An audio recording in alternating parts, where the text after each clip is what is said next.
Welcome, everybody, to another episode of Strife's Sanctum. My name is Citizen Strife, and this week's anime review is going to be a bit of a shorter one because this one is an anime slash manga that unfortunately got cut short and will not come back, which is a shame because what was there and what was presented was very reminiscent of something like Mushi-Shi.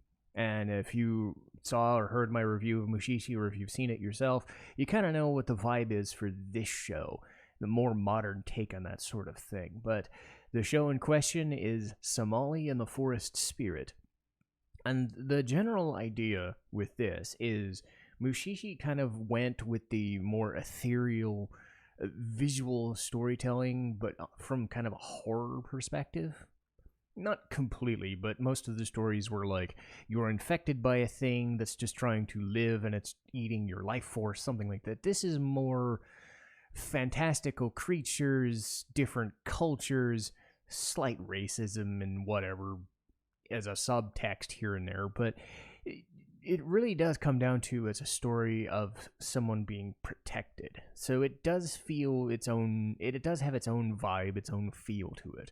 And for the 12 episodes that I watched, it really did feel like it was a journey of these two characters and the adventures they were in. And some of the journeys were fantastical and, you know, adventurous, and then some of them were actually kind of brutal and sickening in a way. That one in particular, I do want to spend a little more time on because there's not a lot to dig into in terms of setup-wise. But what you have is this forest being protected by something known as Golem. And Golem is voiced by Kyle Aber, and he finds this girl known as Somali, voiced by Karina Bodiger. And basically, she mistakes him, this automaton, for her father. She's like 5, 6, 7 years old, whatever. So she basically imprints on this gigantic creature whose sole motivation is protecting the forest.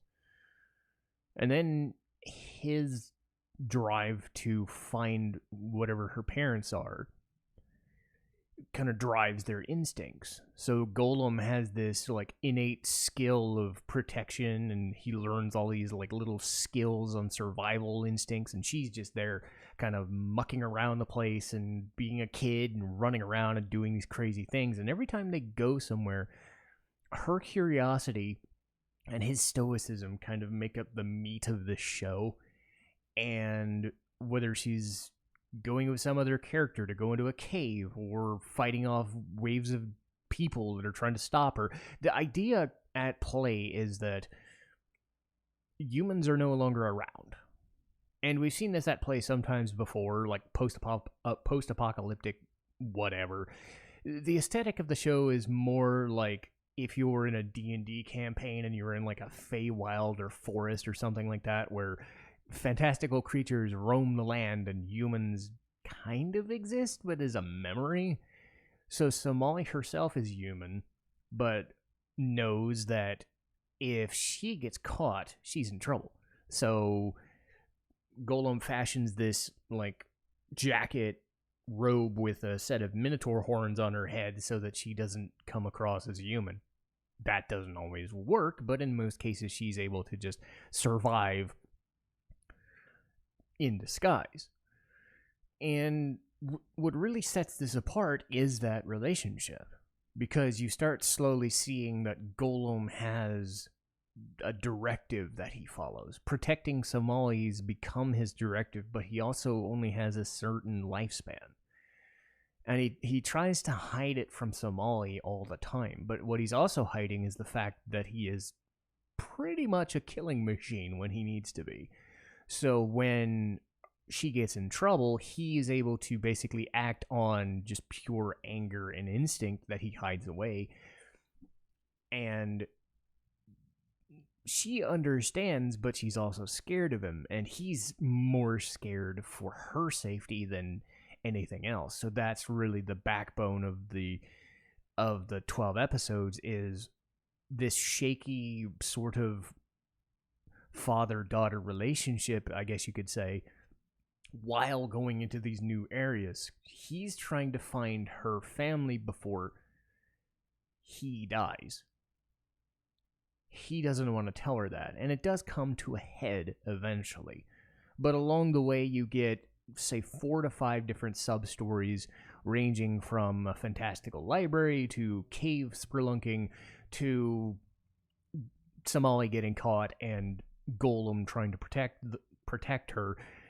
The one I do want to mention in detail is midway through the series, and it's because it goes in a very dark and twisted direction. And I've said before, I like these kinds of things the older I get, and bear that in mind. It will be kind of spoilerish for these, but it does give me a sick thrill, I guess you could say, when we're talking about this. But the idea is they're going around this desert, infested basically by Beetlejuice sandworm looking things, these gigantic fucking worm things. Along the way, they stumble across this couple. There's a harpy named Uzoi, and what looks to be a harpy thing, Hitora, and he's all cloaked up and coughing up blood and all this stuff. So Uzoi is protecting him, and they slowly become friends because Somali and Uzoi kind of get together. Golem starts to suspect something going on with the guy, but he's not going to say it. Eventually, what ends up transpiring and why he's afflicted with this sudden rash of feathers and harpy features is he's a human. And it's a weird play on cannibalism, I suppose. His family was desperate and destitute in a forest. They were attacked by, I guess you would call them, I think the word is disfigured, I don't know the exact term, but basically monsters in the world versus humans. He happened to pull on a harpy, and in an act of rage and hunger, killed and ate them. Gave some meat to his family, but by doing so ended up killing them because they transformed into harpies themselves. He is slowly in this ticking clock, much like Golem is, he's dying himself. So it becomes a race of Uzui finding out that she's basically been living a lie because she was the last survivor of that harpy girl that was eaten, but also trying to figure out how does she reconcile her feelings for Hitora as well. It goes into some weird places. It definitely goes into some darker places. And despite the fanatical look and the whimsy of it, you do get some darker moments at play, and I think that's what really carried Somali, was the interplay between the two. It's played serious with a bit of comedy, but unlike certain comedies where it's in your face and dumb and like they're trying to wink at the camera and nudge, here's a joke and here's a stupid situation. This is more subtle comedy brought about by the relationship between Somali and Golem and any other character that they have. It's played as a drama with a unique pleasantries, but again, you still get those darker moments, so it's a very serious show, and I do appreciate that. Again, it's a lot like Mushi-Shi, where it's very serious. You still have some comedy here and there, but unlike shows where it might be 60-40, 70-30, or in a pure comedy, like 90-10 or something, this is like 80-20 in the drama direction, but not played super serious that the darker moments don't stand out. So that's nice. Because I had issues with some shows like Shadow's House where they played a lot more loose with the comedy, which kind of flew in the face of their premise. This kind of sticks the landing because it tries to stay very pleasant and quaint despite the circumstances, letting you feel where they're going on these journeys of these characters. So I would really recommend this show. The one problem I do find is the problem that the show is known for, is the fact that the manga creator had health issues and had to officially cancel this show. So they were able to get the series of events and stories that they were able to do, but had to go on hiatus and then officially cancel it, which is a shame because what they had was building into something good. So Somali still stands as something that's really good as its own set piece and its own show. It still finishes on a positive note, despite the fact that there is no more to be had. This is the sort of show that would have succeeded with some more extra content, but at the same time, don't be dissuaded not to watch it because there's only so much content in it. I found Somali to be a very nice show, and I think everybody who has Crunchyroll would find something to enjoy about that. But like I said, this was going to be a shorter episode this week. And next week, we'll start diving into some old school games again. Starting with Legend of Zelda, Link to the Past. I've said before that Link to the Past is my favorite.